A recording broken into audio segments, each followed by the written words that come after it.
What is up, guys and girls? Made it down to the river, and oh my god, it took forever. Going up and down, doing B-roll by yourself, it's really exhausting. If there's any of you Edmontonians around that are good with the camera, want to tag along on a fishing trip, let me know, because I don't know if I can do that again. Oh. Anyways, we made it to a new spot down here. I've never been here before, but I'm seeing a lot of swirls, and typically that's really good. It's good to have swirls a little bit slower sections of the river. You're gonna have usually walleye sticking around there.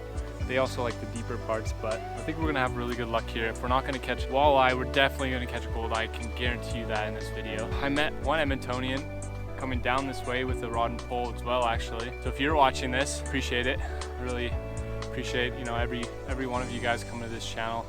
It's fairly small, but I'm super stoked to get out here and record these things because I come down here at least 3 or 4 times a week down to the river. It's just so relaxing, and why not take someone else and sort of show them that, you know, we're downtown Edmonton and it doesn't matter. You can still catch fish if you like, be it river fishing, which is a little bit less fun, but you know what? It's fun all the less, and you know what? It's even more calm than sitting in downtown Edmonton. I live downtown, so it's quite loud, so it's nice to get down here and just enjoy this peace and calm. So I'll show you guys what I'm going to set up with. I have a couple worms. They're probably like a week old, so I don't know if they're alive, but guarantee you they're going to work still. Fish in here will, you know, eat any sort of bait. So let's see what I'm going to hook up. First off, I want to show you guys this new bag I got. This thing is incredible. Definitely a steal of a deal for, I think it was $50, 47 Canadian.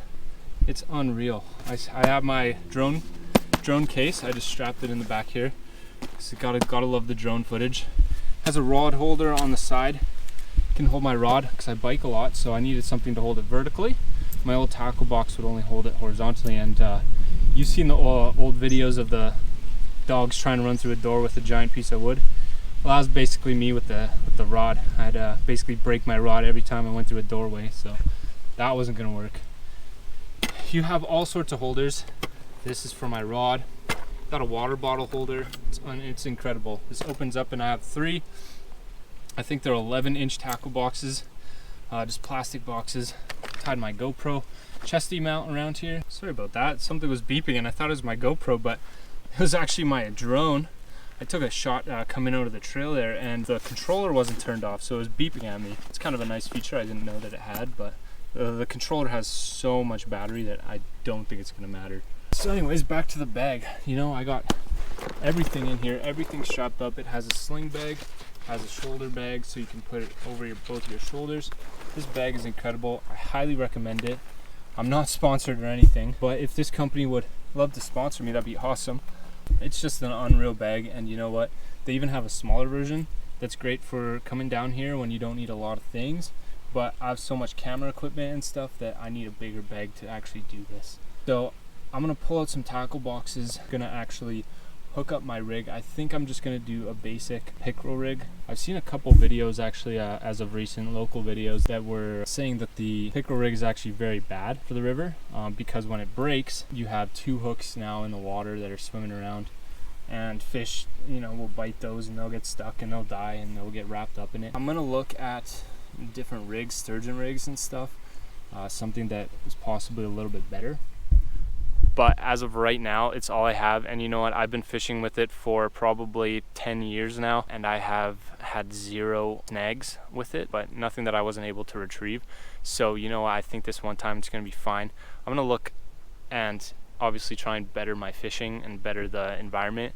But for now, we're just gonna stick with a plain old pickerel rig with a number 2 ounce weight. Pyramid, obviously. Let's set this up.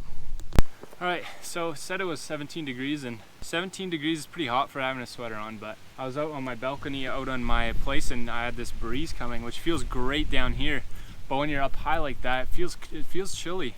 It turns out it's hot as balls out, and I'm stuck with a sweater. not awful, but you know what, I'll survive. I'm gonna try a new thing. I have the chesty rig. I'm gonna try a few different shots, okay? I'm gonna try and catch a fish like that so you can see my whole body. And then if the bite's really good, I'm gonna try and put this on and then do a few shots with my chesty rig on. Ideally, I'd have 2 GoPros or a bigger camera, better camera to do stills like that and put it on the tripod. Unfortunately, I was the only one that came down to the river today, and there was no way I was hauling 3rd camera because I have my drone, my GoPro already, and it's my bag is, you know, 30-40 pounds at least. It's freaking heavy, but you know what, life goes on. I made it down here. Going up is gonna suck, but you know what, not that big of a deal. We're gonna be fine. Got the rod out, got the rod holder. We're gonna put the pickerel rig on, grab the worms, toss it out, and we're gonna see what we can catch. I'm guessing goldeye. What do you guys think? I want to show you guys a little trick actually. These things can be a pain in the ass to put away after you've unraveled them. If you're cheap, don't have any money, don't take up fishing. No, I'm kidding. You know what? I'm cheap. I don't actually have, you can buy these sort of rubber spools and you can hook the Lindy rigs in them, but you can also use them for pickerel rigs to reuse them, because you know what, winding them up and putting them in your tackle box, it's just not gonna work. Those things make the biggest mess. So here, you know, you just stab the hooks in the toilet paper roll, and just like that, you can keep that in your bag. It's not gonna stab anyone. The hooks are in the middle. It's perfect. It's a perfect solution. So this is pretty incredible, all right?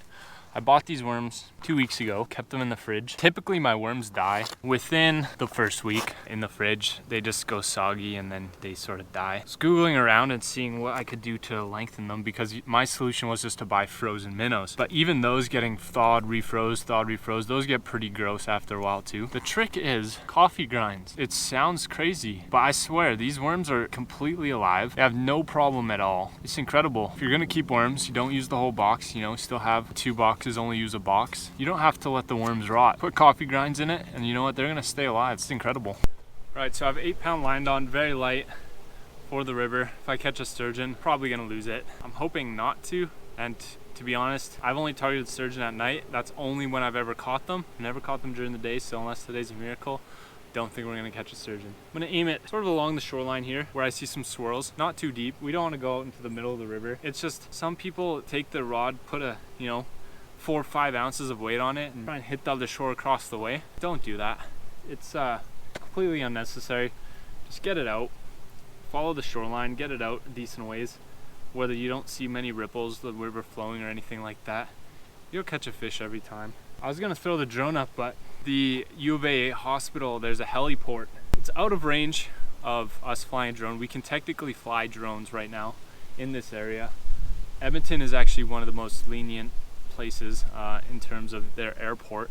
It's one of the most lenient in Canada, but you know, this heliport's going in and out. It's flying, it's emergency helicopter typically, so you know what, we're gonna respect it. I've seen already a couple, 2 or 3, so I'm not gonna put the drone up just out of respect for that, but you technically can, and you shouldn't be scared as long as you have a license. Flying a drone, it's unreal, honestly. It unlocks a whole nother dimension to this world that, you know, just walking all your life along a road, you'll never see this dimension of, you know, 20 feet in the air. It's unbelievable. I definitely recommend getting, even if you want a cheaper drone, they're so fun to fly. Get your license, fly it around.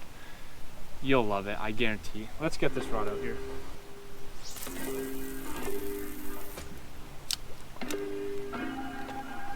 All right, doesn't get better than that cast right there. So, this is pretty hilarious. I didn't even think I had a fish on.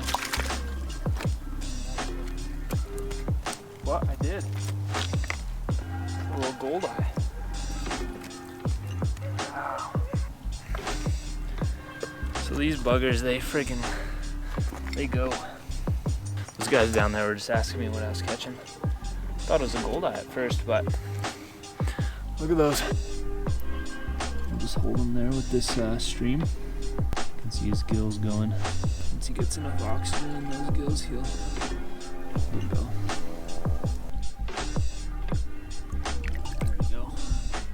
He goes off. Sweet. I honestly didn't think I'm gonna catch anything. I didn't think I was going to catch anything, but I did. He ended up biting the top one. Also, completely stabbed myself with a hook. Those goldeye, man, they just need to calm down once they get caught. But it's whatever. We got him back, he swam off, you saw there. That's good news. It's always good on a catch and release for the fish to actually swim away. A lot of people just toss them back, but we're trying to keep the fish population good. I know in Alberta, fishing kind of sucks. So there you go, there's a goldeye. I'm gonna strap the GoPro on my chest now. Get a little bit better of a shot, I think. But that was a cool test run. And again, that was in the faster flowing water, which, you know, I was expecting goldeye to be in there. We'll see you at the next fish. Hopefully we get another one. That one took about an hour to get. Took a while, but we'll get some worms on, get the rod back out there, and hopefully we can catch another goldeye at least. A walleye would be nice, even a pike. We'll see. Well, can't get the drone up when you have a fish on, can ya?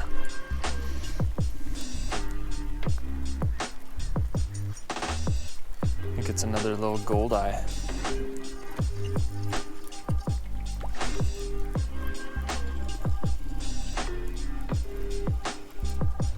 Yeah.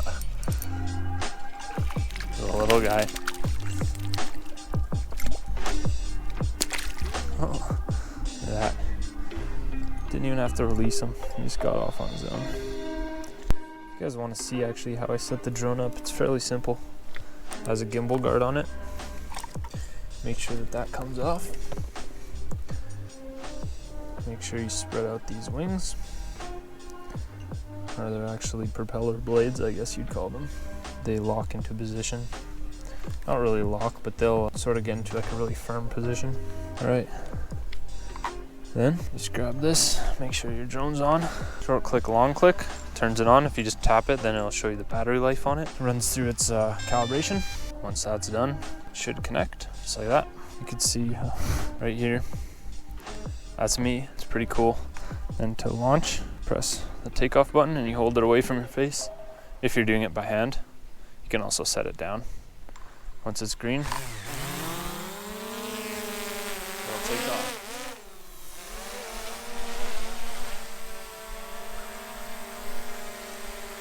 And actually, I think we have a fish. Yeah, we do. Let's reel this in. That's kind of hilarious.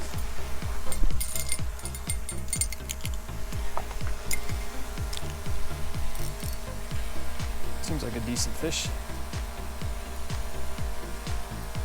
Hopefully you can't hear the buzz too much though.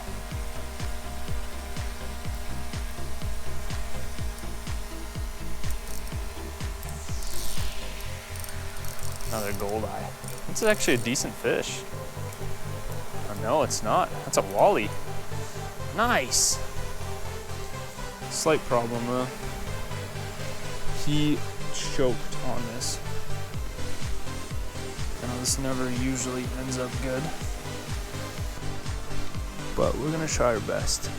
You know, I actually ordered these things online that are supposed to help with gut hooks, but of course they haven't came in yet.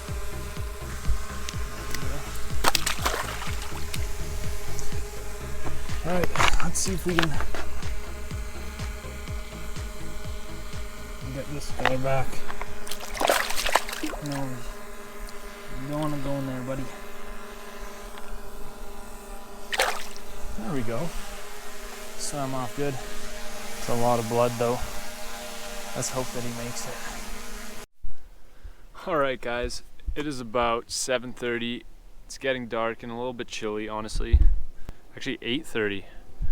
I'm an hour behind. But anyways, caught 3 fish. Pretty good day. I've never been to this spot, so I wasn't expecting much. And 3 fish, that's pretty good, honestly. All 3 released back into the river, nice and healthy. A little scarred, sorry about that fish, but I'm gonna pack up and I got about a 10-15 minute bike home. All right, take 2. Jet ski just blew by and I'm pretty sure that was pretty loud. Anyways, 10-15 minute bike ride home. I have to walk completely straight up a hill with about my 30-40 pound bag because I have so much crap in it. But anyways, I'll probably visit this spot again. It's nice, calm, and very quiet other than the jet skiers every once in a while, but that's not a huge deal. It's a lot quieter than the cars downtown. I always forget to say this, but if you like the video, please do a like down below. If you want to see more of this sort of stuff, I'm going to Saskatchewan actually tomorrow, so hopefully I'm going to film some stuff out in the Saskatchewan lakes out by my cabin, catch some walleye, maybe even do a catch and cook for you guys. Anyways, like, subscribe, and I hope to see you guys in the next video.